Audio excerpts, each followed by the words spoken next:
In this video, we're going to add a chart to the report. So we've already got our grouping set up. We need to have at least one grouping in order for the Add Chart button to be displayed. And the other thing I want to draw your attention to are any summary values that we have at the different grouping levels. So if you look at prospecting here, we've got subtotal.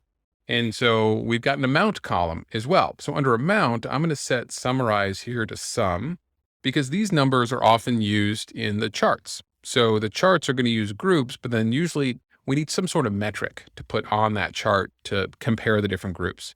So summing up the amount is a common one. Age is another thing we might want to take a look at, but instead of the sum, let's take a look at the average.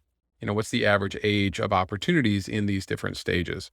And we can even add multiple metrics. Maybe in addition to the sum of the amount, we also want the median. So we'll select that. Now we've created a couple of these, summarized metrics here. Now click Add Chart, and it's going to default to a bar chart here, but you can change that by clicking on Chart Properties in the upper right-hand corner, and you can switch between these different chart types. Now, two of them are grayed out, stacked bar and stacked column. The reason they're grayed out right now is because they expect to see more than one grouping level. We're only grouping by stage right now, so we only have one. If we add an additional group, then those will become clickable and we can use a stacked bar or a stacked column chart. For now though, let's choose the funnel. Since we're looking at this data by stage, funnel makes sense. And let's take a look at some of these chart attributes. You can give this chart a title. You can change the value that is being displayed. Right now it's choosing the sum of amount, but we might want median or average age or record count. So you can see that these are options here because I summarize them at the summary levels or at the grouping levels. I'm going to select record count. So instead of us looking at, the amount of the opportunities, let's just look at the number of opportunity records. And then underneath that, you can see how this chart is colored or how it's grouped. And we only have one option. It's stage. You could also show values, show percentages. So this is just about adding a little extra data to your chart if needed to help you understand it. Let's also take a look at the same data, but from a column point of view.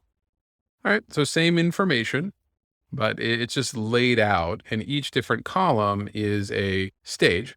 And then we have the number of records being added up as the height of the column. Now let's say we want to add an additional grouping so that we can use one of those stack charts. Well, in addition to stage, let's add close date as a grouping. So we'll group rows by close date. And I want the close date to be above the stage. So let's put close date above stage. There we go. And instead of looking at close date as an individual day, let's, group that by month or display as month. So I'm gonna click that drop down, group date by calendar month. There we go. Now we're getting closer to a chart that I like to see. If you click on the chart properties, upper right, we've got stacked bar, stacked column. They're now available. So I'm going to choose stacked column, and it's chosen our close date to use for each bar. And then we have stages are the colors of each of those columns. So x-axis is close date, y-axis is the record count, and we're stacking by stage. You can actually change this around. So I know we put these groups in a particular order, but it doesn't really matter for the chart. We can switch between these different groupings. So maybe we want the different columns to be based on stage, and then we want, the colored sections to be the different months.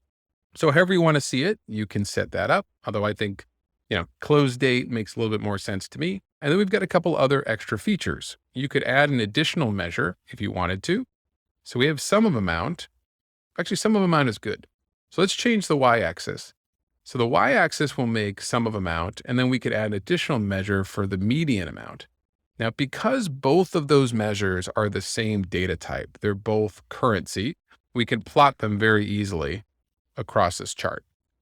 Although it's not too helpful because it's still breaking that median amount into the different stages, into those different colors. So it's kind of hard to see. So for this particular chart, I wouldn't plot an extra measure. If you wanted to see the median amount as well as the total amount, I'd probably add both these to a dashboard and break them out that way, which we'll take a look at a little bit later in this course. So we'll get rid of that. The other thing you can take a look at is adding a reference line. So this is a good way to visually represent a goal. So let's say that our goal is each month we want to hit $500,000 in terms of pipeline. There we go. Just type in 500,000 and you can see there's a blue line now right across the chart at 500,000. And you can change the color by clicking on the little blue box here and selecting whichever color you'd like. There we go. And then when you're happy with it, hit save and run. And then you can see the actual report instead of just the preview data. And so to summarize, as you're adding charts to your reports, it's going to be looking primarily at the different levels that you've grouped those rows and also any summary data that you've added to the system, whether that's a sum of a number or the average or something along those lines. And then with those two pieces, you can visualize that data with any of those charts that they've given you within the system. In the next video, I'm going to show you how to add this report to a dashboard. I'll see you in the next one.